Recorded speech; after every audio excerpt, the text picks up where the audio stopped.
सभी प्यारे दोस्तों का स्वागत है सार्थक कोचिंग क्लासेस में। जैसा कि आप सभी प्यारे साथियों को पता है, हमारी हिंदी की सभी एक दिवसीय एग्जाम्स के लिए कंप्लीट हिंदी की चैप्टर वाइज रिवीजन जो है वो क्लास चल रही है, जिसमें हमने 2 चैप्टर कंप्लीट कर लिए, एक तो हिंदी वर्णमाला और एक हिंदी। यदि आपने नहीं देखी तो उन क्लासेस को अवश्य देख लें, उसकी लिंक मैंने आपको नीचे डिस्क्रिप्शन में दे दी है। ठीक है दोस्तों, आज जो हमारा नया चैप्टर है, आज हम किस चैप्टर की प्रैक्टिस करेंगे? तो आज हम पढ़ेंगे समास के बारे में। किसके बारे में?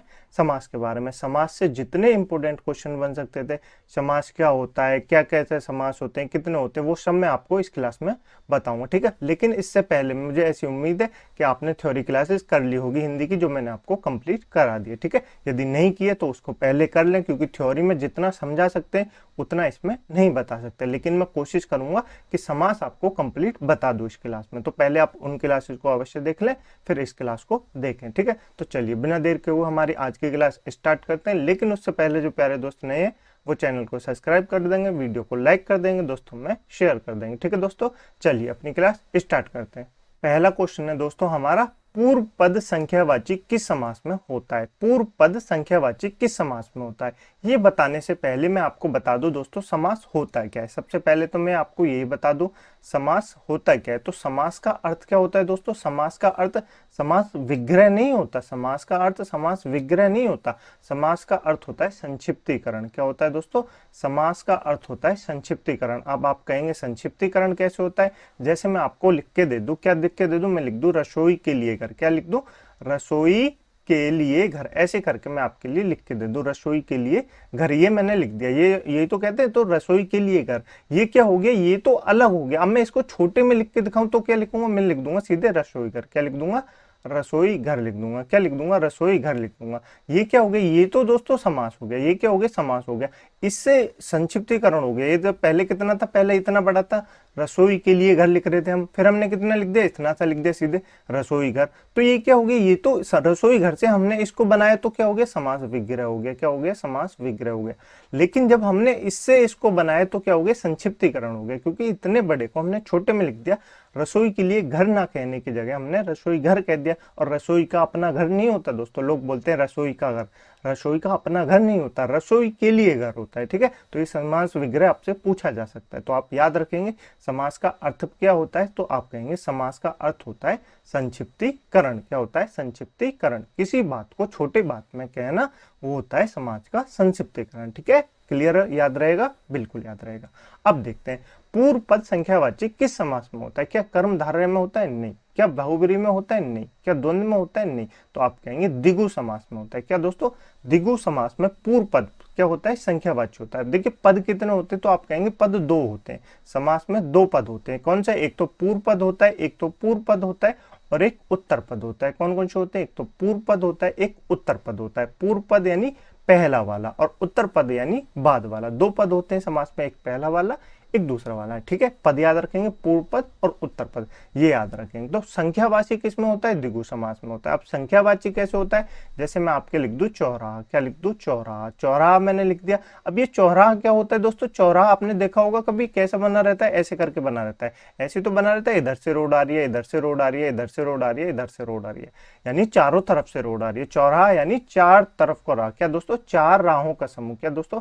4 राहों के समूह को चौराहा कहते हैं। अब ये जो शुरू में लिख रहा है, क्या लिख रहा है? ये जो शुरू में 4 लिख रहा है, ये क्या? ये तो एक संख्यावाची है, ये तो एक संख्यावाची है। तो संख्यावाची पद किस में होगा? संख्यावाची पद पूर्व पद किस में होगा? द्विगु समास में होगा। किस में होगा? द्विगु समास में होगा। पहला पद ये रहा, दूसरा पद ये रहा, यानी पूर्व पद और उत्तर पद। तो पूर्व पद संख्यावाची किसमें? द्विगु समास में। किसमें? द्विगु समास में। जैसे मैं आपके लिख दूं नवरत्न। क्या लिख दूं? नवरत्न। नवरत्न क्या होता है दोस्तों? नवरत्न होता है 9 रत्नों का समूह। क्या होता है? 9 रत्नों का समूह। अब ये पहला पूर्व पद क्या है? पूर्व पद क्या है? संख्यावाची है। तो संख्यावाची जिसमें भी होगा, जिस समास में भी होगा, वो क्या होगा? द्विगु समास होगा। क्या होगा? द्विगु समास होगा। याद रखेंगे? बिल्कुल याद रखेंगे। ठीक है, एक और मैं आपके लिए बता दूं, जैसे चवन्नी। क्या लिख दो? चवन्नी। चवन्नी क्या होता है दोस्तों? चवन्नी होता है 4 आनों का समूह। क्या होता है? 4 आनों का समूह। अब ये जो 4 है, ये क्या है? पूर्व पद है, और पूर्व पद कैसा है? संख्यावाची है। तो संख्यावाची जिसमें पूर्व पद होगा वो क्या होगा? द्विगु समास होगा। क्या होगा? द्विगु समास होगा। द्विगु समास को आपको परिभाषा भी क्लियर हो गई होगी। जिस समास में पूर्व पद संख्यावाची होता है वो कैसा होता है? द्विगु समास होता है। वो कौन सा समास होता है? द्विगु समास होता है। मैंने आपको एग्जाम्पल से भी समझा दिया, आपको क्लियर हो गया होगा। बिल्कुल क्लियर हो गया, बिल्कुल क्लियर। चलें आगे, चलिए नेक्स्ट क्वेश्चन है। इस वाले क्वेश्चन को बताइए, अनाथ शब्द में समास बताओ। तो अनाथ शब्द में आपको समास बताना है। मैं आपको बता दूं दोस्तों, अनाथ शब्द में समास कौन सा है। तो ये कौन सा समास है, ना कर्मधारय समास है, ना द्विगु समास है, ना द्वंद्व समास है, ये नए समास है। कौन सा समास है, नए समास है। अब आपने ये नाम बहुत कम ही सुना होगा। तो नए समास क्या होता है, नए समास वो होता है जिसमें दोस्तों ना का अर्थ है। क्या दोस्तों, ना का अर्थ है। अनाथ मतलब क्या होता है दोस्तों, अनाथ मतलब होता है जिसका कोई नाथ ना हो, मतलब जिसका कोई रखवाला ना हो। तो अब मैं इसको बोल रहा हूँ जिसका कोई नाथ ना हो। बोलिए नाथ ना हो। तो ना की आवाज आ रही है ना, ना की आवाज आ रही है ना। तो जिस शब्द में ना की आवाज आएगी वो क्या हो जाएगा, नए समास हो जाएगा। क्या हो जाएगा, नए समास हो जाएगा। जैसे मैं आपके सामने बोल दूं, क्या बोल दूं, अधर्म। क्या लिख दूं, अधर्म लिख दूं। तो अधर्म क्या हो जाएगा, जो धर्म को काम में ना हो, मतलब जो धर्म के प्रति काम ना हो। तो ना की तो आवाज हो रही है ना, बिल्कुल आ रही है। जैसे मैं आपके सामने लिख दूं असत्य। क्या लिख दूं, मैं लिख दूं असत्य। तो ये क्या हो जाएगी, सत्य मतलब, सत्य मतलब तो सच बोलना। असत्य जो सच ना हो, सच ना हो। बोलिए सच ना हो। तो ना की आवाज आ रही है ना, कौन सा समास हो जाएगा, नए समास हो जाएगा। कौन सा समास हो जाएगा, नए समास हो जाएगा। ठीक है, एक और मैं आपके लिख दूं अधम। क्या दोस्तों, अधम। अधम किसको कहते हैं, धम कहते हैं जो नीच ना हो। अधम कहते हैं नीच को, जो नीच व्यक्ति होता है उसको अधम कहते हैं। तो किसकी आवाज आ रही है, नए की आवाज आ रही है। तो कौन सा समास हो जाएगा, नए समास हो जाएगा। ठीक है, याद रखेंगे बिल्कुल। ये समास आजकल काफी पूछा जाता है, तो आप इसको याद रखेंगे। ठीक है, नए समास आपको क्लियर, बिल्कुल क्लियर हो गया होगा। ठीक है, चलिए नेक्स्ट बताइए, जन्मांध। जन्मांध शब्द में समास कौन सा होगा। तो जन्मांध शब्द में समास आपको बताना है कौन सा होगा जन्मांध शब्द में। अब ये जन्मांध शब्द में कौन सा समास होगा ये मैं आपको बता दूं, उससे पहले मैं आपके लिए बता देता हूँ कारक। आपने कारक पढ़े, मैंने आपको पिछली क्लासों में जो हिंदी की मैंने आपको चैप्टर वाइज क्लास पढ़ाई थी थ्योरी की, उनमें मैंने आपको कारक पढ़ाया था, बिल्कुल याद होगा आपको। ठीक है, कारक मैंने आपको कितने बताए थे, 8 बताए थे। कितने बताए थे, 8 बताए थे। याद कीजिए कौन कौन से, कर्ता ने, कर्म को, कर्ण से, संप्रदान के लिए, अपादान से, संबंध, अधिकरण, कम। ये तो मैंने आपको बताए थे, तो आपको याद होंगे। ठीक है, हम इसमें क्या नहीं लेते, कर्ता नहीं लेते, कर्ता नहीं लेते। तो हम इसको लिखेंगे कर्म से। लिखिए कर्म। क्या लिखे, कर्म। कर्म के बाद क्या आएगा दोस्तों, कर्ता ने कर्म को कर्ण से, बोलिए कर्ण से, संप्रदान के लिए। बोलिए ये आपको ऐसे ही याद होगा, मैंने आपको ऐसे ही याद कराया था, संप्रदान के लिए, अपादान। क्या दोस्तों, अपादान से अलगाव, ऐसे करके आपको याद कराया था, बिल्कुल याद कराया होगा।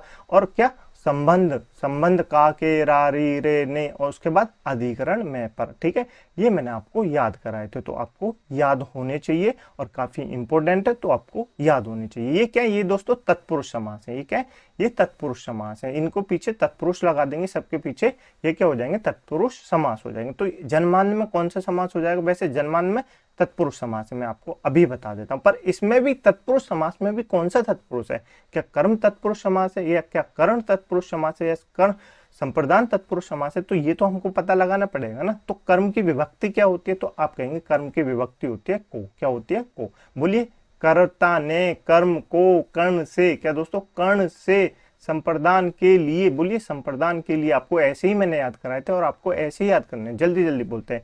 कर्ता ने कर्म को कर्ण से, संप्रदान के लिए, अपादान से अलगाव। क्या दोस्तों, अपादान से अलगाव, ऐसे करके आता है ना, तो आपको याद होगा। अलगाव और संबंध, का, के, रा, री, रे, ये क्या है, ये क्या है, संबंध। ये क्या है, संबंध के है। और अधिकरण में, अधिकरण में क्या आएगा, मैं पर आएगा। अधिकरण में क्या आएगा, मैं पर आएगा। तो ये आपको याद है, बिल्कुल याद है। अब ये दोस्तों जन्मांध है, जब हम इसका क्या करेंगे, समास विग्रह करेंगे, तो क्या आएगा, इसका समास विग्रह करने पे क्या आएगा, तो आप कहेंगे जन्म से अंधा। क्या दोस्तों, जन्म से अंधा, जन्म से अंधा, ऐसे तो आएगा जन्मांध। जन्म से अंधा, जो व्यक्ति जन्म से अंधा है उसका कैसे बनाएंगे समास विग्रह, जन्म से अंधा। जन्म से अंधा, से तो किस में आ रहा है, करण में भी आ रहा है, और से अपादान में भी आ रहा है, से अपादान में भी आ रहा है, दोनों में आ रहा है। तो इसमें कौन सा समास होगा, इसमें कौन सा समास होगा। अपादान मतलब होता है दोस्तों अलगाव, अपादान मतलब होता है अलगाव। कर्ण मतलब होता है से द्वारा, क्या होता है, के द्वारा। जब व्यक्ति किससे अंधा है, आंख से अंधा है। व्यक्ति किसके द्वारा अंधा है, आंख से अंधा है, और जन्म से ही अंधा है। तो ये से किसका अर्थ दे रहा है, के द्वारा का अर्थ दे रहा है।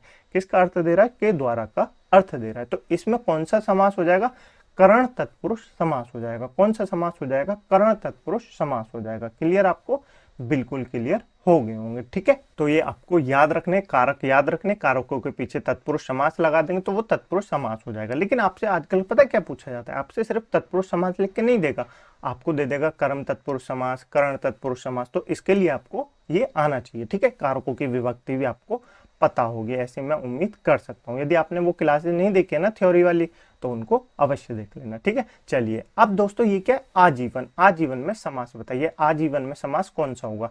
तो आजीवन में ना कर्मधारय समास होगा, ना द्विगु समास होगा, ना बहुब्रीहि समास होगा। आजीवन में होगा अव्ययभाव समास। कौन सा होगा, अव्ययभाव समास। अब अव्ययभाव समास कैसे होगा दोस्तों, अव्ययभाव समास की परिभाषा क्या होती है ये मैं आपके लिए लिख के बता देता हूँ।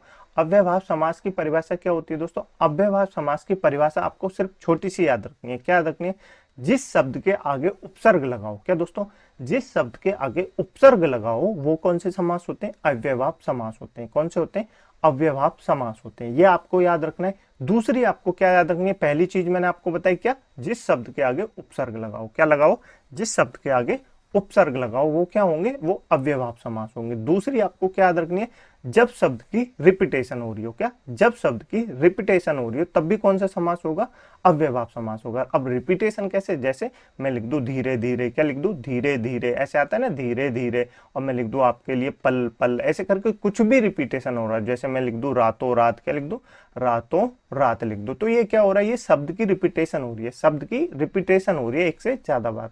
जब शब्द की एक से ज्यादा बार रिपीटेशन हो तो क्या होगा, अव्ययभाव समास होगा, अव्ययभाव समास होगा। याद रखना है, सबसे पहले ये याद रखना है, जब शब्द की रिपीटेशन हो, काफी पूछा जाता है, रातों रात, दिनों दिन, धीरे धीरे, पल पल, ये क्या होते हैं, ये क्या होते हैं, अव्ययभाव समास होते हैं, ठीक है। उसके बाद आपको याद रखना है, जिस शब्द के आगे उपसर्ग लगाओ। क्या दोस्तों, जिस शब्द के आगे उपसर्ग लगाओ वो क्या होते हैं, अव्ययभाव समास होते हैं। अब आजीवन में क्या है दोस्तों, आजीवन में लग रहा है आ प्लस, क्या दोस्तों, आ प्लस जीवन। क्या दोस्तों, आ प्लस जीवन। आ क्या है, ये एक उपसर्ग है। आ क्या है, एक उपसर्ग है। और जिस शब्द में उपसर्ग लगाओ वो कौन से समास होते हैं, अव्ययभाव समास होते हैं। कौन से समास होते हैं, अव्ययभाव समास होते हैं, ठीक है।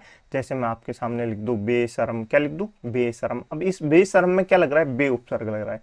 क्या लग रहा है, बे उपसर्ग लग रहा है। जैसे मैं लिख दूं आ जन्म, क्या लिख दूं, आ जन्म। ये क्या हो जाएगा, आ इसमें उपसर्ग लग रहा है, आ इसमें उपसर्ग लग रहा है, तो मैं ये क्या हो जाएंगे, ये सब हो जाएंगे अव्ययभाव समास। क्या हो जाएंगे, अव्ययभाव समास। जैसे मैं आपके लिए लिख दूं भरपेट, काफी पूछा जाता है एग्जाम में, भरपेट में कौन सा समास है, अव्ययभाव समास है। कौन सा समास है, अव्ययभाव समास है, ठीक है। मैं आपके लिए लिख दूं प्रत्येक, क्या लिख दूं, प्रत्येक। प्रत्येक दोस्तों कैसे बनता है ये मैंने आपको बताया था, तोड़ के बताइए। प्रतिधन एक, कैसे, प्रतिधन एक से। जब संधि विच्छेद मैंने आपको बताया था पिछली क्लास में, तो क्या था, प्रतिधन एक से बनता है। प्रतिधन एक से बनता है, प्रति एक उपसर्ग है, प्रति एक उपसर्ग है, तो कौन सा समास हो जाएगा, अव्ययभाव समास हो जाएगा। कौन सा, अव्ययभाव समास हो जाएगा। क्लियर, आपको बिल्कुल क्लियर हो गया होगा ये क्वेश्चन। नेक्स्ट चलते हैं, इस वाले क्वेश्चन को बताइए, नील कमल में समास बताओ। तो नील कमल में आपको समास बताना है, कौन सा समास होगा। तो नील कमल में कौन सा समास होगा दोस्तों, नील कमल में होगा कर्मधारय समास। कौन सा, कर्मधारय समास, ठीक है। अब इसमें कर्मधारय समास क्यों होगा वो मैं आपको बता देता हूं। जैसे मैं आपको सामने लिख दूं सुंदर गुलाब, क्या लिख दूं, सुंदर गुलाब, ऐसे करके लिख दूं। ये मैंने आपके सामने लिख दिया सुंदर गुलाब। अभी समझने के लिए बता रहा हूं, फिर आपको नीलकमल भी समझ में आ जाएगा, ठीक है। सुंदर गुलाब लिख दिया। अब गुलाब कैसा है दोस्तों, गुलाब कैसा है, गुलाब सुंदर है, गुलाब सुंदर है। तो किसकी विशेषता बताई जा रही है, गुलाब की विशेषता बताई जा रही है, गुलाब कैसा है, सुंदर है। अब जो जिसकी विशेषता बताता है वो क्या होता है, वो विशेषण होता है। वो क्या होता है, वो विशेषण होता है। ये तो हो गया विशेषण, ये तो हो गया विशेषण। और जिसकी विशेषता बताई जाती है वो क्या होता है, वो विशेष्य होता है। क्या होता है, विशेष्य होता है। ये मैंने आपको बताया था, क्या होता है, विशेष्य होता है। और विशेष्य क्या हो सकते हैं, तो विशेष्य आपको याद रखना है क्या हो सकते हैं, या तो संज्ञा हो सकती है या सर्वनाम हो सकती है, या संज्ञा हो सकती है या सर्वनाम हो सकती है, यही दोनों विशेष्य हो सकते हैं, ठीक है। अब दोस्तों ये क्या है, गुलाब कैसा है, गुलाब सुंदर है। गुलाब कैसा है, सुंदर है। मतलब गुलाब की विशेषता बताई जा रही है कि गुलाब कैसा है, सुंदर है। गुलाब कैसा है, सुंदर है। जिस दोस्तों जिस शब्द में एक शब्द की विशेषता बताई जाती है वो कौन सा समास हो जाता है, कर्मधारय समास हो जाता है। कौन सा, कर्मधारय समास हो जाता है। या आप ऐसे याद रख सकते हैं, जिस शब्द में, क्या दोस्तों, जिस शब्द में उत्तर पद प्रधान हो, क्या दोस्तों, उत्तर पर प्रधान हो और पहला पद उसकी विशेषता बताए तो कौन सा समास हो जाएगा, कर्मधारय समास हो जाएगा। जैसे यहाँ नीलकमल लिख रहा है तो नीलकमल में आपके लिए लिख दूं नीलकमल। तो कमल कैसा है दोस्तों, कमल की विशेषता बताई जा रही है, कमल कैसा है, नीला है। कमल कैसा है, नीला है। कमल तो विशेष्य हो गया, और नीला क्या हो गया, नीला विशेषण हो गया। नीला विशेषण हो गया। कमल कैसा है, नीला है। कमल कैसा है, नीला है। तो कौन सा समास हो जाएगा, कर्मधारय समास हो जाएगा। कौन सा समास हो जाएगा, कर्मधारय समास हो जाएगा। जब मैं ऐसे मैं आपके लिए लिख दूं चरण कमल, क्या लिख दूं, चरण कमल। कमल कैसे हैं दोस्तों, चरण कैसे, चरण कैसे, चरण कमल जैसे। चरण कैसे, चरण कमल जैसे। तो विशेषता बताई जा रही है, विशेषता बताई जा रही है, ठीक है। तो ये क्या हो जाएगा, कर्मधारय समास हो जाएगा। जैसे मैं लिख दूं चंद्रमुखी, क्या लिख दूं, चंद्रमुखी। तो मुख कैसा है दोस्तों, मुख है चंद्र जैसा। मुख कैसा है, मुख है चंद्र जैसा। विशेषता किसकी बताई जा रही है, मुख की बताई जा रही है कि मुख है चंद्र जैसा। तो कौन सा समास हो जाएगा, कर्मधारय समास हो जाएगा। कौन सा समास हो जाएगा, कर्मधारय समास हो जाएगा। जैसे मैं आपके लिए लिख दूं लोह पुरुष, क्या लिख दूं, लोहो पुरुष लिख दो। तो पुरुष कैसा है दोस्तों, लोह पुरुष वैसे किसको कहते हैं कमेंट बॉक्स में आपको बताना है, ये आपके लिए होमवर्क है, ठीक है। लोह पुरुष, पुरुष कैसा है दोस्तों, पुरुष कैसा है, लोहे जैसा। पुरुष कैसा है, लोहे जैसा है। तो पुरुष की विशेषता बताई जा रही है, पुरुष कैसा है, लोहे जैसा है। तो कौन सा हो जाएगा, कर्मधारय समास हो जाएगा। कौन सा, कर्मधारय समास हो जाएगा। क्लियर आपको ये समास, बिल्कुल क्लियर हो गए होंगे, ठीक है। चलिए आगे चलते हैं। मुझे उम्मीद है दोस्तों आपको क्लास अच्छी लग रही होगी। यदि आपको क्लास अच्छी लग रही है तो वीडियो को लाइक कर दें, दोस्तों में शेयर कर दें, चैनल को सब्सक्राइब जरूर कर लें, ठीक है। नेक्स्ट बताइए, गौरी शंकर शब्द में समास बताओ। तो गौरी शंकर शब्द में समास क्या होगा, बहुत से लोग इसमें बता देते हैं बहुब्री, लेकिन बहुब्री गलत होता है। क्या, बहुब्री गलत होता है। गौरी शंकर किसी एक का नाम नहीं है, न शिव को गौरी शंकर कहते हैं, न पार्वती को गौरी शंकर कहते हैं। गौरी शंकर क्या है दोस्तों, गौरी मतलब क्या होता है, गौरी मतलब तो पार्वती होता है, गौरी मतलब तो पार्वती होता है। और शंकर मतलब क्या होता है, शंकर मतलब भोले जी होता है, शंकर मतलब महादेव होता है। तो गौरी और शंकर ये तो दोनों अलग अलग है, गौरी और शंकर ये तो दोनों अलग अलग हैं। तो ये कौन सा समास हो जाएगा, ये कहेंगे द्वंद्व समास हो जाएगा। क्या हो जाएगा, द्वंद्व समास हो जाएगा। जिसमें दोस्तों, जिसमें योजक चिन्ह लगे। क्या दोस्तों, योजक चिन्ह लगे। चिन्ह आपको पता होंगे बिल्कुल, ये कौन सा चिन्ह है, ये योजक चिन्ह है। ये कौन सा चिन्ह है, योजक चिन्ह है। जिसमें योजक चिन्ह लगे वो क्या हो जाता है, वो द्वंद्व समास हो जाता है। क्या हो जाता है, वो द्वंद्व समास हो जाता है। तो गौरी शंकर बहुब्री समास नहीं है, न कर्मधारय समास है, क्योंकि शंकर क्या गौरी की विशेषता बता रहे हैं, नहीं। न द्विगु समास है, कोई पहला पद संख्यावाची है, नहीं। तो कौन सा समास हो जाएगा, द्वंद्व समास हो जाएगा। कौन सा, द्वंद्व समास हो जाएगा। जैसे मैं आपके लिए लिख दूं माता पिता, क्या लिख दूं, माता पिता। माता पिता ये क्या हो जाएगा, ये हो जाएगा द्वंद्व समास। क्या हो जाएगा, द्वंद्व समास। बीच में कौन सा चिन्ह लग रहा है, योजक चिन्ह लग रहा है। कौन सा, योजक चिन्ह लग रहा है। जैसे मैं आपके लिए लिख दूं लाभ हानि, क्या लिख दूं, लाभ हानि। तो कौन सा हो जाएगा, आप कहेंगे द्वंद्व समास हो जाएगा। आपको सबसे ज्यादा द्वंद्व समास में पता है क्या याद रखना है, द्वंद्व समास में क्या आते हैं, विलोम शब्द आते हैं। द्वंद्व समास में क्या आते हैं, विलोम शब्द आते हैं। क्या आते हैं, विलोम शब्द आते हैं। जैसे कि मैं आपके लिए लिख दूं राग विराग, क्या लिख दूं, राग विराग। तो ये क्या हो जाएगा, ये हो जाएगा द्वंद्व समास। क्या हो जाएगा, द्वंद्व समास। मतलब मोस्ट प्रोबेबली जो सबसे ज्यादा आते हैं वो एक दूसरे के विलोम शब्द आते हैं। क्या आते हैं, विलोम शब्द आते हैं द्वंद्व समास में। किसमें, द्वंद्व समास में विलोम शब्द आते हैं। याद रखेंगे बिल्कुल। गौरी शंकर में तो अब आपको लगाना नहीं है, बहुब्री समास होता है। कौन सा समास होता है, द्वंद्व समास होता है। कौन सा समास होता है, द्वंद्व समास होता है। क्लियर रखेंगे, बिल्कुल याद रखेंगे। चलें आगे, चलिए आगे चलते हैं। नेक्स्ट क्वेश्चन है, इस वाले क्वेश्चन को बताइए, वीडियो को पॉज कीजिए, क्वेश्चन को सॉल्व कीजिए। बताइए, गुरु सेवा शब्द में समास बताओ। तो गुरु सेवा शब्द में कौन सा समास होगा। अब तक तो मैंने आपको सारे समास बता दिए होंगे, 6 क्वेश्चन है, लगभग सभी समासों के बारे में आपको डिटेल से बता दिए। तो बताइए, गुरु सेवा शब्द में समास बताइए। तो गुरु सेवा शब्द में कौन सा समास होगा। आप इसका समास विग्रह कीजिए। क्या कीजिए, समास विग्रह कीजिए। तो आप कैसे करेंगे, आप लिखेंगे क्या, गुरु का सेवा होता है, नहीं, क्या होती है, गुरु की सेवा होती है। क्या होती है, गुरु की सेवा होती है। क्या होती है, गुरु की सेवा होती है। अब सेवा होती है, ये के बीच में क्या लग रहा है, बीच में तो कारक लग रहा है, बीच में तो कारक लग रहा है। अब कारक लग रहा है तो ये तो हमको पता है कि तत्पुरुष समास होगा, ये तो हमको पता है तत्पुरुष समास होगा।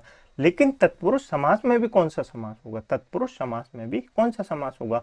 तो आप याद कीजिए, क्या याद करेंगे, संबंध कारक को याद कीजिए, संबंध तत्पुरुष समास को याद कीजिए, जिसमें मैंने आपको बताया था का, के, रा, रे, री, री, नी। तो ये क्या होते हैं, ये संबंध तत्पुरुष समास के उदाहरण होते हैं। तो ये क्या होते हैं, संबंध की कारक विभक्ति होती है। की किसकी विभक्ति है, संबंध तत्पुरुष समास की विभक्ति है। तो कौन सा इसमें तत्पुरुष समास होगा, आप कहेंगे संबंध तत्पुरुष समास होगा। कौन सा होगा, संबंध तत्पुरुष समास होगा। याद रखेंगे, बिल्कुल याद रखेंगे। चलें आगे, चलिए नेक्स्ट है, इस वाले क्वेश्चन को बताइए, अष्टाध्यायी शब्द में समास बताओ। तो अष्टाध्यायी शब्द में समास क्या होगा। अष्टाध्यायी का मतलब क्या होता है दोस्तों, अष्टाध्यायी का मतलब होता है 8, क्या दोस्तों, 8 अध्यायों का समूह। क्या, 8 अध्यायों का समूह। क्या होता है, 8 अध्यायों का समूह होता है। अष्टाध्यायी का मतलब क्या होता है, 8 अध्यायों का समूह होता है, ठीक है। ये आपको याद रखना है। तो 8 के पहला पद कैसा है, यानी पूर्व पद कैसा है, तो आप कहेंगे संख्यावाची है। पूर्व पद कैसा है, संख्यावाची है। तो संख्यावाची किस समास में होता है, आप कहेंगे द्विगु समास में होता है। किस समास में होता है, द्विगु समास में होता है। अब तो आप छांट लेंगे ना, बिल्कुल। दोस्तों याद रखिए, जो 25 क्वेश्चन है ना, ये सिर्फ 25 क्वेश्चन नहीं है। इन 25 क्वेश्चनों को करने के बाद यकीन मानिए समाज से आपका कोई भी क्वेश्चन नहीं छूटेगा, इस बात का मैं आपसे प्रॉमिस कर सकता हूँ। ठीक है, 25 क्वेश्चन मोस्ट इंपोर्टेंट क्वेश्चन मैं आपके लिए लेके आया हूँ, जिसमें परिभाषा भी है, जिसमें समास विग्रह भी है, जिसमें नए नए टाइप के क्वेश्चन है जो कि एग्जाम में आए हुए हैं, कुछ नए क्वेश्चन है। तो आप इन 25 क्वेश्चनों को शुरू से लेकर अंत तक क्लास को अवश्य देखना, और ऐसी उम्मीद कर सकता हूँ कि समाज से किसी भी चैप्टर पर किसी भी एग्जाम में आपसे क्वेश्चन पूछा जाए तो आप इसको तुरंत से तुरंत सॉल्व कर सकते हैं। ठीक है, चलिए इस क्वेश्चन को बताएंगे, जीवन मुक्त शब्द में समास बताओ। तो जीवन मुक्त शब्द में समास क्या होगा? जीवन मुक्त ये कैसे होगा? समास विग्रह कीजिए, इसका समास विग्रह करेंगे तो क्या हो जाएगा? जीवन से मुक्त हो जाएगा। क्या हो जाएगा? जीवन से मुक्त हो जाएगा, जीवन से मुक्त हो जाएगा। अब तो इसमें तो से आ रहा है, इसमें तो से कारक आ रही है, इसमें तो से कारक विभक्ति आ रही है, तो क्लियर तत्पुरुष समास। तो ये क्लियर हो गया कि तत्पुरुष समास है, तत्पुरुष समास है। लेकिन से तो किसकी विभक्ति होती है? से तो कर्ण की भी विभक्ति होती है, से तो कर्ण की भी विभक्ति होती है, और से तो अपादान की भी विभक्ति होती है, से तो अपादान की भी विभक्ति होती है, दोनों की होती है ना। तो हम कौन सा बताएं कि कर्ण तत्पुरुष समास है या अपादान तत्पुरुष समास है? तो मैं आपको बताता हूँ। कर्ण मैंने आपको बता दिया जिसमें के द्वारा करता है।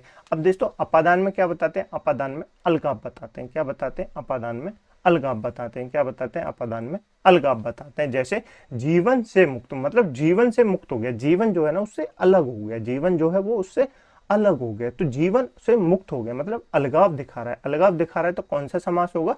अपादान तत्पुरुष समास होगा। कौन सा समास होगा? अपादान तत्पुरुष समास होगा। जैसे मैं लिख दूं रोग से मुक्त, क्या लिख दूं? रोग से मुक्त। तो मुक्त किससे हो गया? रोग से मुक्त हो गया, यानी रोग उस व्यक्ति से अलग हो गया, तो क्या हो जाएगा? अपादान तत्पुरुष समास हो जाएगा। क्या हो जाएगा? अपादान तत्पुरुष समास हो जाएगा। जैसे मैं लिख दूं ऋण मुक्त, क्या लिख दूं? ऋण मुक्त। तो व्यक्ति ऋण से मुक्त हो गया। क्या? ऋण से मुक्त हो गया। जो इसके पास पहले ऋण था वो उसने चुका दिया, अब ऋण उससे अलग हो गया, ऋण उससे अलग हो गया, तो क्या हो जाएगा? अपादान तत्पुरुष समास हो जाएगा। क्या हो जाएगा? अपादान तत्पुरुष समास हो जाएगा। जैसे मैं आपके लिए लिख दूं जलहीन, क्या लिख दूं? जलहीन, यानी जल से वो दूर है, यानी जल से वो दूर है, तो जल उससे दूर है, जल उससे दूर है, तो जल से हीन है मतलब जल से अलग है, तो क्या हो जाएगा? अपादान तत्पुरुष समास हो जाएगा। क्या हो जाएगा? अपादान तत्पुरुष समास हो जाएगा। क्लियर आपको? बिल्कुल क्लियर हो गए होंगे। नेक्स्ट क्वेश्चन है नवयुवक शब्द में समास बताओ। तो बताना है आपको नवयुवक शब्द में समास क्या होगा। नवयुवक शब्द में समास कैसा होगा? तोड़िए इसको। नवयुवक कैसा होगा? नवयुवक। तो युवक कैसा है दोस्तों? युवक की विशेषता बताई जा रही है। युवक कैसा है? नव है। युवक कैसा है? नव है। तो युवक की विशेषता ये क्या? ये तो विशेष्य है, और ये क्या? ये तो विशेषण है। तो युवक की विशेषता बताई जा रही है कि युवक कैसा है? युवक है नया। युवक कैसा है? युवक है नया। तो नव युवक क्या हो जाएगा? कर्मधारय तत्पुरुष समास हो जाएगा, जिसमें एक शब्द दूसरे शब्द की विशेषता बताता है, तो उसमें कौन सा समास हो जाता है? आप कहेंगे कर्मधारय समास हो जाता है। कौन सा समास हो जाता है? कर्मधारय समास हो जाता है। क्लियर? बिल्कुल क्लियर। चलें आगे, चलिए आगे चलते हैं। नेक्स्ट क्वेश्चन है यथेष्टा। यथेष्टा शब्द में समास बताओ। तो यथेष्टा शब्द में समास क्या होगा ये आपको बताना है। ये कैसे टूटेगा? आप इसका समास विग्रह करेंगे तो कैसे होगा? यथाधन। कैसे होगा? यथाधन इष्टा। कैसे? यथाधन इष्टा। ऐसे तो टूटेगा, आप कहेंगे बिल्कुल। अब मैं आपको एक चीज और बताता हूँ, ये एक चीज और बताता हूँ, ये तो आपको क्लियर हो गया। देखिए जिस शब्द में, क्या दोस्तों?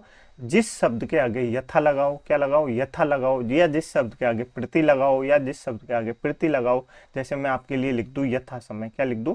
यथा समय लिख दूं। यथा समय लिख दिया मैंने, या मैं आपके लिए लिख दूं यथा शीघ्र, क्या लिख दूं? यथा शीघ्र। जिस शब्द के आगे दोस्तों यथा या प्रति लगाओ, ये क्या? ये भी एक उपसर्ग है, तो जिस शब्द के आगे यथा या शीघ्र लगाओ, आपको संधि विच्छेद या समास विग्रह करने की जरूरत नहीं है। आप कैसे तोड़ सकते हैं? सिर्फ यथा या प्रति से समझ सकते हैं कि इसमें कौन सा समास होगा? अव्ययभाव समास होगा। कौन सा समास होगा? अव्ययभाव समास होगा। जैसे यथा समय कैसे तोड़ेंगे? यथाधन समय। कैसे? यथाधन समय। तो यथा क्या है? यथा एक उपसर्ग है। यथा क्या है? यथा एक उपसर्ग है। जैसे यथा शीघ्र, तो इसमें क्या हो जाएगा? अव्ययभाव समास हो जाएगा। क्या हो जाएगा? अव्ययभाव समास हो जाएगा। क्लियर? आपको बिल्कुल क्लियर हो गया होगा। ठीक है, आपको याद रखने दोस्तों, आपको मुझे उम्मीद है आपको क्लास समझ में आ रही है। नहीं आ रही तो 102 बार फिर से देखना, आपको समास क्लियर हो जाएंगे। ठीक है, चलिए इस वाले क्वेश्चन को बताएंगे, वीडियो को पॉज करेंगे, क्वेश्चन को सॉल्व करेंगे। बताइए लंबोदर शब्द में समास बताना है। तो लंबोदर शब्द में समास क्या होगा? अब मैं आपको एक चीज बताता हूँ। देखिए लंबोदर शब्द में समास क्या होगा? तो आप कहेंगे बहुब्रीहि समास होगा। कौन सा? बहुब्रीहि समास होगा। अब बहुब्रीहि समास की पहचान क्या होती है? बहुब्रीहि समास की पहचान क्या होती है दोस्तों? बहुब्रीहि समास की पहचान होती है जिस शब्द में दोस्तों, क्या दोस्तों? जिस शब्द का अर्थ अगर किसी तीसरे का अर्थ बता रहा हो, किसी शब्द का अर्थ किसी तीसरे का अर्थ बता रहा हो, तो उसमें क्या हो जाएगा? बहुब्रीहि समास हो जाएगा। क्या हो जाएगा? बहुब्रीहि समास हो जाएगा। जैसे कि मैंने आपके सामने लिखा है लंबोदर, आपके सामने लिखा है लंबोदर, तो लंबोदर का मतलब क्या होता है? लंबोदर का मतलब होता है गणेश। क्या होता है? लंबोदर का मतलब होता है गणेश। लंबोदर का मतलब होता है गणेश। तो क्या हो जाएगा? इसमें बहुब्रीहि समास हो जाएगा। जो शब्द किसी तीसरे की विशेषता बताता है तो उसमें कौन सा समास हो जाता है? बहुब्रीहि समास हो जाता है। अब इसमें कर्मधारय भी समास है, कर्मधारय समास भी है। इसलिए आपसे सुना होगा, बहुत से टीचर कहते हैं अगर आपको बहुब्रीहि ऑप्शन नहीं मिल रहा तो आप कर्मधारय समास लगा सकते हैं। क्यों लगा सकते हैं? देखिए, लंबोदर को आप जब समास विग्रह करेंगे तो कैसा होगा? लंबा धन उदर। क्या दोस्तों? लंबा धन उदर ऐसे टूटेगा। आप कहेंगे बिल्कुल। उदर क्या? उदर किसको कहते हैं? पेट को कहते हैं। उदर किसको कहते हैं? पेट को कहते हैं। तो पेट कैसा है? जिसका पेट लंबा है, जिसका पेट लंबा है। तो पेट क्या? पेट की विशेषता बता रहा है क्या? लंबा। पेट कैसा है? लंबा है। तो क्या हो जाएगा? कर्मधारय समास भी हो जाएगा।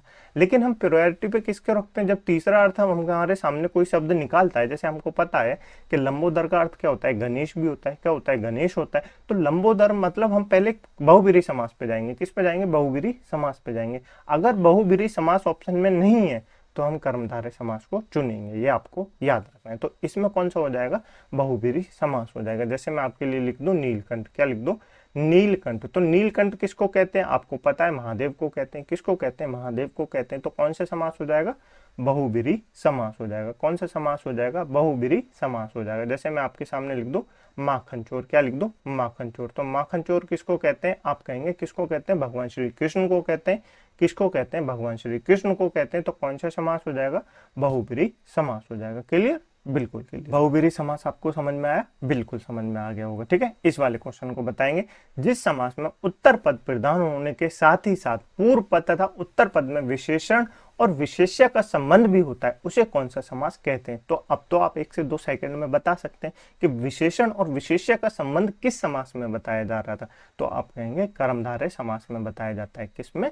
कर्मधारय समास में बताया जाता है। ठीक है, इसलिए मैंने आपको ये परिभाषाएं बताई है कि मैंने आपको पता है परिभाषा भी पूछ सकता है आपसे, वैसे भी पूछ सकता है। तो मैंने आपसे कहा ना, सब चीज लाए हैं। समास जो है कंप्लीट हो जाएगा। आप एक बार इस क्लास को देख लीजिए, समास के एक भी क्वेश्चन आपसे एग्जाम में नहीं छूटेंगे, ये हम आपसे वादा कर सकते हैं। ठीक है, तो कौन सा हो जाएगा? देखिए, जिस समास में उत्तर पद प्रधान होने के साथ ही साथ पूर्व पद तथा उत्तर पद में विशेषण और विशेष्य का संबंध होता है उसे कौन सा समास कहते हैं? आप कहेंगे कर्मधारय समास कहते हैं। कौन सा कहते हैं? कर्मधारय समास कहते हैं। क्लियर? बिल्कुल क्लियर। नेक्स्ट चलिए, इस वाले क्वेश्चन को बताइए। जिस शब्द के दोनों पद अप्रधान होते हैं वह कौन सा समास होता है? क्या कर्मधारय होता है? नहीं, कर्मधारय में तो उत्तर पद प्रधान होता है। क्या होता है? उत्तर पद प्रधान होता है। क्या द्विगु समास होता है? नहीं, द्विगु समास में तो पहला पद संख्यावाची होता है। पहला पद संख्यावाची होता है। क्या द्वंद्व समास होता है? नहीं, द्वंद्व समास में तो दोनों जो पद है, दोनों पद जो है वो प्रधान होते हैं। जैसे माता पिता, तो माता भी प्रधान है, पिता भी प्रधान है। तो कौन सा हो जाएगा? द्वंद्व समास हो जाएगा। तो जिस शब्द में दोनों जो पद है वो अप्रधान होते हैं वो कौन सा समास होता है? आप कहेंगे बहुब्रीहि समास होता है। कौन सा होता है? बहुब्रीहि समास होता है। ठीक है, बहुब्रीहि समास कैसे होता है? जैसे मैंने अभी आपके सामने लिखा था लंबोदर। क्या लिखा था? लंबोदर। अब लंबोदर में कौन सा है? लंबोदर में तो कोई दोनों पद प्रधान है, दोनों पद प्रधान है, लेकिन इसमें कोई पद प्रधान है नहीं। क्यों नहीं है? क्योंकि लंबोदर है ना, वो किसी तीसरे का अर्थ बता रहा है। लंबोदर है ना, वो किसी तीसरे का अर्थ बता रहा है। लंबोदर मतलब होता है गणेश जी। तो इसमें कौन सा समास हो जाएगा? बहुब्रीहि समास हो जाएगा। मतलब जिस समास के दोनों पद अप्रधान हो। क्या दोस्तों? जिस समास के दोनों पद अप्रधान हो वो कौन सा समास हो जाएगा? आप कहेंगे बहुब्रीहि समास हो जाएगा। कौन सा? बहुब्रीहि समास हो जाएगा। क्लियर? बिल्कुल क्लियर। ठीक है, चलिए इस वाले क्वेश्चन को बताइए। वीडियो को पॉज कीजिए, ध्यान से पढ़ना क्वेश्चन को और ध्यान से ही सॉल्व करना है। दीनानाथ में कौन सा समास होगा? तो दीनानाथ में आपको समास बताना है, कौन सा समास हो जाएगा। तो दीनानाथ का अर्थ क्या होता है? पहले तो आपको अर्थ पता होना चाहिए। दीनानाथ का अर्थ क्या होता है दोस्तों? दीनानाथ किसको कहते हैं? तो आप कहेंगे दीनानाथ कहते हैं महादेव को। किसको कहते हैं? दीनानाथ कहते हैं महादेव को। दीनानाथ मतलब दीन, जो दुखियारे होते हैं, मतलब जो दुखी होते हैं, उनको नाथ कौन है? तो आप कहेंगे महादेव है या शिव को कहते हैं। किसको कहते हैं? दीनानाथ किसको कहते हैं? महादेव को कहते हैं। किसको? महादेव को दीनानाथ कहते हैं। यदि आपको आज से पहले नहीं पता हो तो अब पता चल गया होगा। ठीक है, काफी एग्जाम में क्वेश्चन पूछा जाता है। दीनानाथ का अर्थ क्या होता है? महादेव को दीनानाथ कहते हैं। अब दीनानाथ किसका अर्थ दे रहा है? तो दीनानाथ तो किसी तीसरे का अर्थ ही दे रहा है। दीनानाथ तो किसी तीसरे का अर्थ दे रहा है। तो कौन सा समास हो जाएगा? बहुब्रीहि समास हो जाएगा। कौन सा समास हो जाएगा? बहुब्रीहि समास हो जाएगा। क्लियर? आपको बिल्कुल क्लियर हो गया होगा। ठीक है, काफी छोटे छोटे क्वेश्चन है और बहुत आसान है। समास आपको क्लियर हो रहे होंगे, मुझे ऐसी उम्मीद है। ठीक है, चलिए नेक्स्ट इस वाले क्वेश्चन को सॉल्व कीजिए। किस विकल्प में समास विग्रह नहीं है। तो किस विकल्प में समास विग्रह नहीं है ये आपको बताना है। पहले ऑप्शन को देखिए, घुड़सवार। घुड़सवार किसको कहते हैं? घोड़े पर सवार। घोड़े पर सवार, तो इसमें कौन सा समास हो जाएगा? आप कहेंगे अधिकरण तत्पुरुष समास हो जाएगा। कौन सा? अधिकरण तत्पुरुष समास हो जाएगा। अधिकरण कारक की विभक्ति क्या है? तो आप बताएंगे मैं या पर है। तो मैं या पर क्या आ रहा है? पर आ रही है, पर कारक आ रहा है, तो कौन सा? अधिकरण तत्पुरुष समास हो जाएगा। ठीक है, नेक्स्ट देखिए, त्रिभुवन। त्रिभुवन यानी त्रिभुवन तीन भवनों का समूह, तीन भवनों का समूह हो जाएगा। तो पहला पद क्या है? संख्यावाची है। पहला पद क्या है? संख्यावाची है, तो कौन सा हो जाएगा? द्विगु समास हो जाएगा। कौन सा? द्विगु समास हो जाएगा। ठीक है, नेक्स्ट है हंसवाहनी। हंसवाहनी क्या होता है? हंस है वाहन जिनका, हंस है वाहन जिनका, अर्थात किसी तीसरे का मतलब बदला है, अर्थात किसी तीसरे का मतलब बता रहे हैं। तो हंसवाहनी किसको कहते हैं? ये आपके लिए होमवर्क है, कमेंट बॉक्स में बताना है। ठीक है, हंसवाहनी किसको कहते हैं ये आपके लिए होमवर्क है। तो हंसवाहनी किसी तीसरे का अर्थ दे रहा है, तो कौन सा हो जाएगा? बहुब्रीहि समास हो जाएगा। कौन सा हो जाएगा? बहुब्रीहि समास हो जाएगा। ये क्लियर? बिल्कुल क्लियर। अब दोस्तों ऑप्शन नंबर बी को देखिए, ये हमारा गलत है। क्यों गलत है? दही बड़ा। हमेशा आपको लगेगा कि दही बड़ा क्या होता है? दही का बड़ा होता है, दही का बड़ा होता है। आपको मिलेगा ऑप्शन में ऐसा कि दही का बड़ा होगा, लेकिन ये क्या होता है ना, दही बड़ा, दही का बड़ा नहीं होता। दही बड़ा क्या होता है? दही में डूबा हुआ बड़ा। क्या होगा? दही में डूबा हुआ बड़ा, डूबा हुआ बड़ा। ये इसका सही संधि समास विग्रह होगा। क्या होगा? ये इसका सही समास विग्रह होगा। दही में डूबा हुआ बड़ा। क्या दोस्तों? दही में डूबा हुआ बड़ा। तो इसका दही का बड़ा नहीं होता, दही का अपना बड़ा नहीं होता। जैसे रसोई का अपना घर नहीं होता, रसोई के लिए घर होता है, ऐसे दही का अपना बड़ा नहीं होता, दही में डूबा हुआ बड़ा होता है। क्या होता है? दही में डूबा हुआ बड़ा होता है। काफी एग्जाम में पूछा जाता है, आप याद रखेंगे। अब मैं दिया, क्या दिया? मैं दिया हुआ है, तो मैं किसका है? अधिकरण तत्पुरुष समास का है। अधिकरण तत्पुरुष समास का है, तो कौन सा समास हो जाएगा? अधिकरण तत्पुरुष समास हो जाएगा इसमें। क्लियर?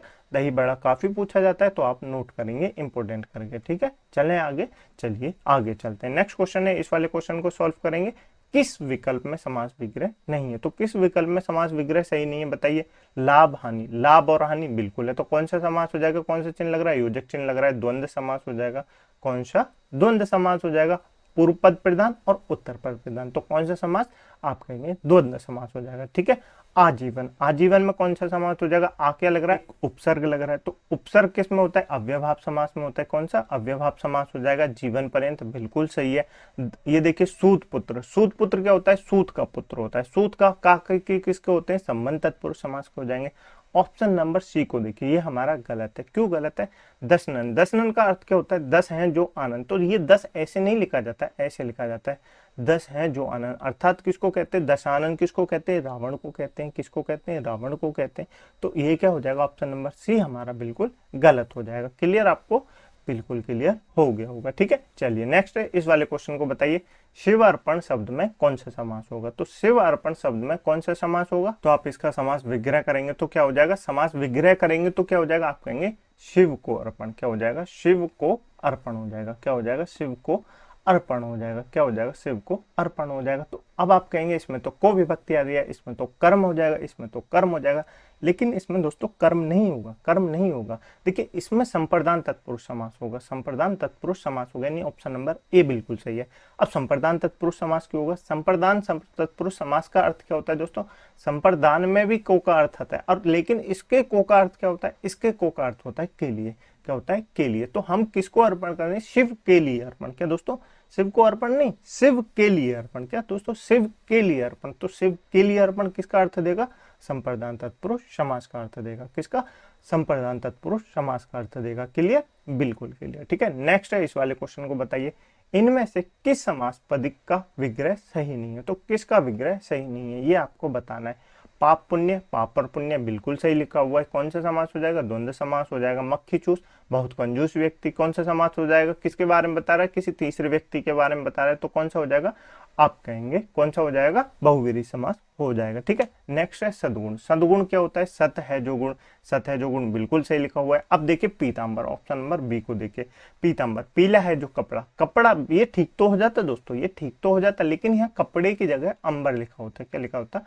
अंबर लिखा होता। देखिए दोस्त, हम समास विग्रह करते हैं ना, तो उसके शब्दों का अर्थ नहीं बदलना चाहिए। यहाँ कपड़ा लिख दिया, हम मानते हैं कि अंबर मतलब कपड़ा भी होता है, कपड़ा मतलब अंबर भी होता है, लेकिन नहीं बदलना चाहिए। तो पीतांबर का शब्द होगा पीला है जो अंबर, अंबर, यानी पीला है जो अंबर, तो ये ऐसा लिखा जाएगा, ना कि कपड़ा। ठीक है, याद रखेंगे ऑप्शन नंबर बी हमारा बिल्कुल गलत हो जाएगा। वैसे पीतांबर किसको कहते हैं, तो आप कहेंगे भगवान श्री कृष्ण को कहते हैं या भगवान विष्णु को कहते हैं। ठीक है, तो कौन सा समास हो जाएगा, आप कहेंगे बहुब्रीहि समास हो जाएगा। कौन सा, बहुब्रीहि समास हो जाएगा। इस वाले क्वेश्चन को बताएंगे कनफटा शब्द में समास बताओ, तो कनफटा शब्द में समास क्या होगा। अभी रिसेंटली यूपीएसआई के एग्जाम में पूछा गया कि कनफटा शब्द में कौन सा समास होगा, तो कनफटा शब्द में पता है कौन सा समास होगा। कनफटा किसको कहते हैं, आप कहेंगे भगवान विष्णु को कहते हैं। किसको कहते हैं, भगवान विष्णु को कहते हैं कनफटा। तो कनफटा में कौन सा हो जाएगा, बहुब्रीहि समास हो जाएगा। कौन सा हो जाएगा, बहुब्रीहि समास हो जाएगा। कनफटा एक दोस्तों उसको भी कहते हैं जो नाथ संप्रदाय है ना, नाथ संप्रदाय के लोगों को भी कनफटा कहते हैं। उनमें जो लोग एक होते हैं वो कान छिदवा के रखते हैं, तो उनको कनफटा कहते हैं। और कनफटा भगवान विष्णु को भी कहते हैं। तो कौन सा समास हो जाएगा, बहुब्रीहि समास हो जाएगा। कौन सा, बहुब्रीहि समास हो जाएगा। याद रखेंगे, काफी एग्जाम में पूछा गया है अभी रिसेंटली। ठीक है, तो आप इंपोर्टेंट करके नोट करेंगे। चलें आगे, चलिए आगे चलते हैं। ठीक है, नेक्स्ट इस वाले क्वेश्चन को बताएंगे द्वंद्व समास का उदाहरण नहीं है। तो द्वंद्व समास का उदाहरण कौन सा नहीं है। द्वंद्व समास क्या होता है, दोनों पद जिसमें प्रधान होते हैं, दोनों पद जिसमें प्रधान होते हैं। माता पिता बिल्कुल सही है, भाई बहन बिल्कुल सही है, सुख दुख बिल्कुल सही है। अब ऑप्शन नंबर डी को देखिए, ये सही नहीं है। क्यों सही नहीं है, कुछ काली मिर्च। मिर्च कैसी है दोस्तों, मिर्च है काली, मिर्च कैसी है, काली। तो विशेषता किसकी बता रहे हैं, मिर्च की बता रहे हैं, मिर्च की विशेषता बता रहे हैं। तो कौन सा समास हो जाएगा, आप कहेंगे कर्मधारय समास हो जाएगा। कौन सा समास हो जाएगा, कर्मधारय समास हो जाएगा। मिर्च कैसी है, काली, मिर्च कैसी है, काली। जैसे मैं कर्मधारय के आपको और उदाहरण दूं, काला घोड़ा, तो घोड़ा कैसा है, काला है, घोड़ा कैसा है, काला है। तो ये क्या हो जाएगा, कर्मधारय समास हो जाएगा। जैसे मैं आपके लिए लिखूं कोई भूरा इंसान, तो इंसान कैसा है, भूरा है, इंसान कैसा है, भूरा है। तो कौन सा हो जाएगा, कर्मधारय समास हो जाएगा। क्लियर आपको, बिल्कुल क्लियर। ठीक है, चलिए नेक्स्ट बताएंगे पुष्प धनवा का सही समास विग्रह क्या होगा। तो पुष्प धनवा का सही समास विग्रह क्या होगा, पहले मैं आपको बता दूं। पुष्प धनवा किसको कहते हैं, तो आप कहेंगे कामदेव को कहते हैं। किसको कहते हैं, कामदेव को कहते हैं। ठीक है, जिसको नहीं पता याद रखेंगे। अगर मैं आपसे पूछूं पुष्प धनवा में कौन सा समास है, तो आप कहेंगे बहुब्रीहि समास है, क्योंकि ये कामदेव को कहा जाता है। ठीक है, इसका सही समास विग्रह क्या होगा, जो पुष्पों की धनु नहीं, जो पुष्पों से धनवान नहीं, वह जिसका पुष्पों का धनुष हो। तो कामदेव के पास कैसा धनुष था, पुष्पों का धनुष था। कामदेव काफी काफी सुंदर व्यक्ति थे। ठीक है, ये याद रखेंगे। पुष्प धनवा किसको कहा जाता है, कामदेव को कहा जाता है। तो पुष्प धनवा में कौन सा समास होगा, आप कहेंगे बहुब्रीहि समास होगा। कौन सा, बहुब्रीहि समास होगा। क्लियर, ठीक है। नेक्स्ट चलते हैं, राज्य सभा शब्द में कौन सा समास होगा। तो राज्य सभा शब्द में कौन सा समास होगा, आप इसका समास विग्रह कीजिए। समास विग्रह करेंगे तो कौन सा हो जाएगा, राज्य की सभा हो जाएगा। क्या हो जाएगा, राज्य की सभा हो जाएगा, राज्य की सभा हो जाएगा। राज्य के लिए सभा नहीं हो, राज्य की सभा हो जाएगा। ठीक है, तो की क्या आता है, की क्या होता है, संबंध में आता है। तो क्या हो जाएगा, संबंध तत्पुरुष समास हो जाएगा। कौन सा हो जाएगा, संबंध तत्पुरुष समास हो जाएगा। क्लियर, राज्य की सभा। ठीक है, बिल्कुल क्लियर, बिल्कुल क्लियर। चलिए आगे चलते हैं। नेक्स्ट बताइए कर्म तत्पुरुष समास का उदाहरण इनमें से कौन सा है। तो कर्म तत्पुरुष समास का उदाहरण कौन सा है, पहले आप बताएंगे कर्म की कारक विभक्ति क्या है, तो आप कहेंगे को है। क्या है, को है। क्या है, को है। तो राग विराग ये तो अलग, ये तो विलोम शब्द है, ये कौन सा हो जाएगा, द्वंद्व समास हो जाएगा। कौन सा, द्वंद्व समास हो जाएगा। मुरलीधर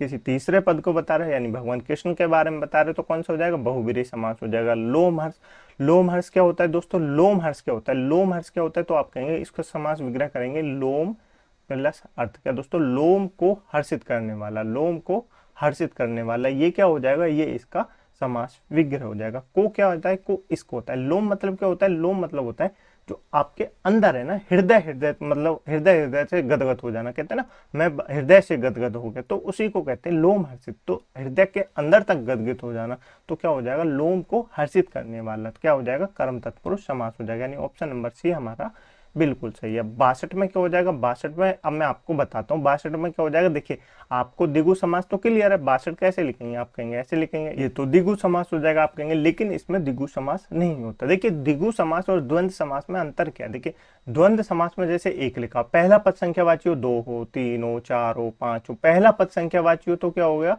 आप कहेंगे द्विगु समास होगा। क्या होगा, द्विगु समास हो जाएगा। लेकिन मैं आपके सामने लिख दूं 62, 65, 35, 48 ऐसा कुछ लिख दो जिसमें दोस्तों 6 और 2 दोनों अलग अलग संख्या, दोनों अलग अलग संख्या, दोनों अलग अलग संख्या। तो 62 कैसे बनाए, 60 धन 2 से बनाए, 60 धन 2 से बनाए। तो पहला पद भी क्या है दोस्तों, पहला पद भी प्रधान है, दूसरा पद भी प्रधान है, तो क्या हो जाएगा इसमें दोस्तों, आप कहेंगे द्वंद्व समास हो जाएगा। कौन सा हो जाएगा, द्वंद्व समास हो जाएगा। जैसे 65, 6 भी प्रधान है, 5 भी प्रधान है, 3 भी प्रधान है, 5 भी प्रधान है, 4 भी प्रधान है, 8 भी प्रधान है, तो इनमें कौन सा समास होता है, इनमें होता है द्वंद्व समास। कौन सा, द्वंद्व समास, याद रखेंगे, काफी इंपॉर्टेंट है। पहला पद जिसमें संख्यावाची हो वो तो द्विगु समास होता है, लेकिन जिसमें दोनों पद संख्यावाची हो वो कौन सा होता है, आप कहेंगे द्वंद्व समास होता है। कौन सा, द्वंद्व समास होता है। क्लियर, बिल्कुल क्लियर, याद रखेंगे। तो 62 में कौन सा समास हो जाएगा, आप कहेंगे द्वंद्व समास हो जाएगा। कौन सा हो जाएगा, द्वंद्व समास हो जाएगा। ठीक है, इसको बताइए अंधविश्वास में समास होगा, तो अंधविश्वास में कौन सा समास होगा। विश्वास कैसा है दोस्तों, विश्वास है अंधा। विश्वास कैसा है, विश्वास है अंधा। तो किसकी विशेषता बताई जा रही है, विश्वास की विशेषता बताई जा रही है। सच्चा विश्वास, अंधा विश्वास, तो कौन सा समास हो जाएगा, आप कहेंगे कर्मधारय समास हो जाएगा। कौन सा समास हो जाएगा, कर्मधारय समास हो जाएगा। ये थे दोस्तों समास के टॉप 25 क्वेश्चन, जो मुझे उम्मीद है आपको समझ में आए होंगे। इनसे बाहर समास से कुछ भी नहीं पूछा जा सकता। जो इनमें मैंने आपको लॉजिक बताया, टॉपिक बताया, क्लियर जो थ्योरी बताई है, उसी से आपसे रिलेटेड जो है आपसे समाज में क्वेश्चन पूछे जा सकते हैं। तो आपको ये क्लास 1 से 2 बार अवश्य देखनी है, और समाज से आपका एक भी क्वेश्चन नहीं छूटेगा, ये मेरा आपसे वादा है। ये आपके लिए होमवर्क का क्वेश्चन है दोस्तों, इसका आंसर आपको जरूर बताना है। बैलगाड़ी में कौन सा समास होगा, ठीक है। कमेंट बॉक्स में अपने आंसर बताना ना भूलें, और कमेंट बॉक्स में अपने ओपिनियन भी बताएं कि आपको क्लास कैसी लगी, ठीक है। क्योंकि जब आप कमेंट करते हैं ना, तो हमें लगता है कि हम सही दिशा में मेहनत कर रहे हैं। तो कमेंट बॉक्स में आंसर बताना और अपने ओपिनियन बताना ना भूलें। क्लास कैसी लगी ये आपको कमेंट बॉक्स में बताना है, ठीक है।